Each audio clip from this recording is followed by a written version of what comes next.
وإن لك لأجرا غير ممنون وإنك لعلى خلق عظيم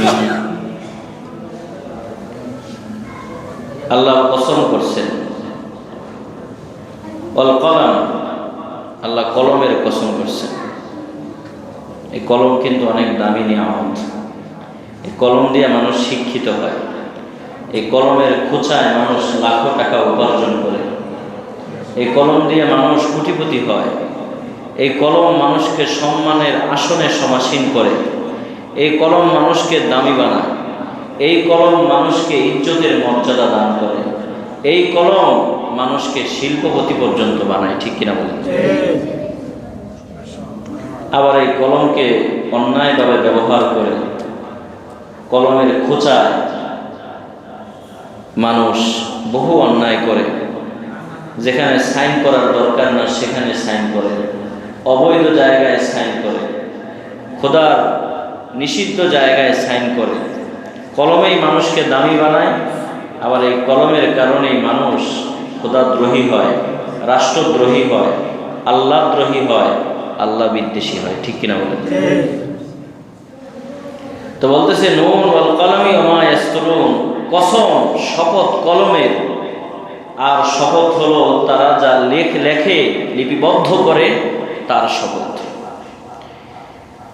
এরপরে আল্লাহ বলছেন মা আনতা বিনিআমাতি রাব্বিকা বিমাজনুন, হে রাসূল, আপনি আপনার রবের নিয়ামতের উপরে আছেন, আপনি কোনো পাগল নন। ওয়া ইন্না লাকা লাআজরান গায়রা মামনুন, হে মুহাম্মদ, আপনি আল্লাহর কাছ থেকে নিরবচ্ছিন্ন প্রতিদান পাবেন, পেতেই থাকবেন, পেতেই থাকবেন। আল্লাহ আপনাকে দিতেই থাকবে। এখনো দিচ্ছেন। প্রতিদিন হাজারো জায়গা থেকে মুহাম্মদ সাল্লাল্লাহু আলাইহি ওয়াসাল্লামের নাম উচ্চারিত হয়। এখনো কোটি কোটি মঞ্চ থেকে রাসূলের নাম উচ্চারণ করার পরে সগৌরবে মানুষ সাল্লাল্লাহু আলাইহি ওয়াসাল্লামের ধ্বনি উচ্চারণ করে, ঠিক কিনা বলেন? এত নাম মানুষ কেউ নেই। ১৫০০ বছর আগে মারা গেছে। এখনো পর্যন্ত এই বাংলাদেশে হাজার হাজার কওমি মাদ্রাসা, যখন তারা হাদিসের দর্শে বসে ওই সনদ টানতে টানতে শেষে গিয়ে বলে ক্বালা রাসূলুল্লাহি সাল্লাল্লাহু আলাইহি ওয়াসাল্লাম। আপনারাও যখন রাসূলের নাম শুনেন সাল্লাল্লাহু আলাইহি ওয়াসাল্লাম বলেন। তারপরে আল্লাহ বলছেন ওয়া ইন্নাকা লাআলা খুলুকিন আযীম, হে মুহাম্মদ, আমি তোমাকে খুলুকে আযীমের উপরে প্রতিষ্ঠিত করেছি। খুলুকে আযীম একটু বোঝার দরকার, বিষয়টা একটু তুলনামূলক বিশ্লেষণে যাওয়া দরকার। নবী মূসা আলাইহিস সালাতু ওয়াস সালামের উম্মতকে আল্লাহ দিয়েছেন খুলুকে হাসান। কি দিয়েছেন?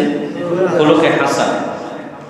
নবী ঈসা আলাইহিস সালাতু ওয়াস সালামের সংবিধান ছিল খুলুকে করিম। আমাদের রাসূলের সংবিধান হলো খুলুকে আযীম। কয়টা শব্দ বলেছি? 3টা। আরবিতে যেহেতু বলেছি এখনো বুঝেন নাই, একটু উদাহরণ দিলে বুঝে আসবে। মূসা আলাইহিস সালাতু ওয়াস সালামের সংবিধান বলে যে তোমাকে কেউ যদি একটা থাপ্পড় দেয়, বিনিময়ে যে থাপ্পড় দিয়েছে ওকে আরেকটা থাপ্পড় মারো। যে একটা পাও ভেঙে দিয়েছে মোকাবেলায় তাকে আরেকটা পাও ভেঙে দাও। মানে যতটুকু করেছে বিনিময়ে ততটুকু করো, বেশিও করতে পারবে না, কমও করতে পারবে না। কোরআনে কারীমের সূরা মায়েদার মধ্যে রব্বুল আলামিন নবী মূসা আলাইহিস সালাতু ওয়াস সালামের সংবিধানকে তুলে ধরেছেন। মাওলানা কারীম বলেন ওয়া কাতাবনা আলাইহিম ফিহা আন্নান নাফসা বিন নাফসি ওয়াল আইনা বিল আইনি ওয়াল আনফা বিল আনফি ওয়াল উযুনা বিল উযুনি ওয়াস সিন্না বিস সিন ওয়াল জুরুহা কিসাস। আমি বনি ইসরাইলের উপরে এই সংবিধান জারি করে দিয়েছি, যদি একজন মানুষ আরেকজন মানুষকে হত্যা করে তাহলে মোকাবেলায় তাকেও হত্যা করা হবে। যদি একজন আরেকজনের চোখ উঠিয়ে দেয়, চোখ নষ্ট করে দেয়, মোকাবেলায় যে চক্ষু নষ্ট করেছে তার চক্ষু নষ্ট করে দেওয়া হবে। যদি একজনের কান নষ্ট করে মোকাবেলায় কান নষ্ট করা হবে। একজনের যদি একজন দাঁত উঠিয়ে ফেলে মোকাবেলায় আরেকটা দাঁত উঠিয়ে ফেলতে হবে। এটা ছিল নবী মূসা আলাইহিস সালাতু ওয়াস সালামের সংবিধান। আমার ভাইয়ের, আমার বন্ধুরা, নবী ঈসা আলাইহিস সালাতু ওয়াস সালামকে আল্লাহ রাব্বুল আলামিন সংবিধান দিলেন। কেমন সংবিধান? যার নাম হলো খুলুকে কারীম। তোমাকে যা কিছু করা হবে বিনিময়ে তুমি মাফ করে দাও, প্রতিশোধ নিতে পারবা না, প্রতিশোধ নিবা না। তোমাকে একজন ঘুষি মেরেছে, মোকাবেলায় তুমি তাকে বলো আমি ক্ষমা করে দিয়েছি, প্রয়োজনে তার সামনে আরেকটা গাল পেতে দাও, বলো যদি আরেকটা মারার প্রয়োজন হয় তুমি আমাকে মারো। আমার ভাই, আমার বন্ধুরা, এটার যেমন ভালো দিক আছে, এটার খারাপ দিকও আছে। কারণ যদি একজন আরেকজনের উপরে জুলুম করে, এর যদি কোনো শাস্তি না হয়, তাহলে জালিম কোনোদিন ভালো হবে না। জালিম এবং দুর্বিনীত শয়তান দিন দিন আরো বেড়ে যাবে, আরো খারাপ হবে। 3 নম্বরে নবী মুহাম্মদুর রাসূলুল্লাহ সাল্লাল্লাহু আলাইহি ওয়াসাল্লামকে আল্লাহ তাআলা সংবিধান দিলেন খুলুকে কারীম, খুলুকে আযীম। বলে খুলুকে আযীমের অর্থ কয়েকটা অপশন দিয়েছেন। 1 নম্বর, যদি তুমি চাও তাহলে প্রতিশোধ নিতে পারো। 2 নম্বর, যদি তুমি চাও তাহলে ক্ষমা করে দিতে পারো। আর 3 নম্বর, খুলুকে আযীমের সর্বোচ্চ স্তরে গিয়ে মাওলায়ে কারীম বান্দাদেরকে মেসেজ দিচ্ছেন। খুলুকে আযীমের অর্থ হলো তোমাকে কেউ যদি বিষ দেয়, মোকাবেলায় তুমি তাকে মধু দিয়ে দাও। তোমার রাস্তায় কেউ যদি কাঁটা বিছিয়ে দেয়, মোকাবেলায় তুমি তার রাস্তায় ফুল ছিটিয়ে দাও। এটা হলো খুলুকে আযীম, এটা খুলুকে আযীম।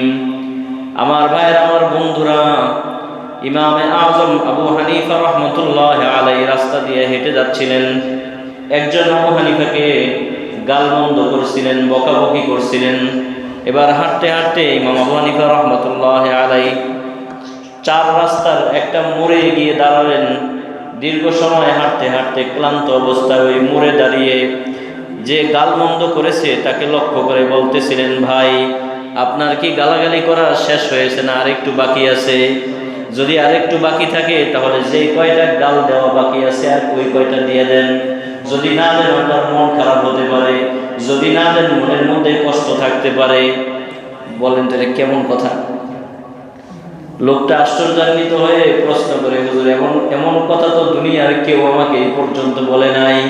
ইমাম আবু হানিফা রাহমাতুল্লাহি আলাইহি বলেন, আরে ভাই আপনি জানেন না এটা 4 রাস্তার মোড়, এতক্ষণ একসাথে হেঁটেছি, আমার যাওয়ার জায়গা এখন পরিবর্তন হয়ে যাবে।